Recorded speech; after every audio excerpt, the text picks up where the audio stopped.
ICC champions trophy 2025 मधला भारताचा पहिला सामना तो म्हणजे बांगलादेश विरोधात. बघूयात काय सांगतो इतिहास.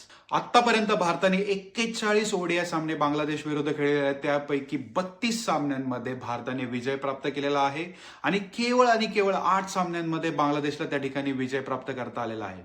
गोष्ट केली मागच्या आयसीसी चॅम्पियन्स ट्रॉफी बद्दल 2017 मध्ये झालेलं, तर रोहित शर्माने 123 रन नॉटआउट खेळी केलेली होती आणि त्याचबरोबर विराट कोहलीने 96 रनाची नॉटआउट खेळी केलेली होती. त्याच्या पश्चात भारताने 9 विकेट्स राखून दणदणीत विजय प्राप्त केलेला होता.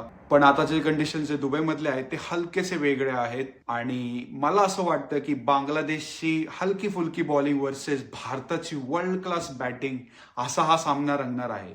तुम्हाला काय वाटतं? भारत आपले वर्चस्व कायम ठेवेल की बांगलादेश नवीन इतिहास घडवेल? हे नक्की आम्हाला कॉमेंटच्या माध्यमातून कळवा आणि ईस्ट इंडिया पॉडकास्ट या युट्यूब चॅनलला आणि इंस्टाग्राम हँडलला फॉलो करायला विसरू नका. जय हिंद.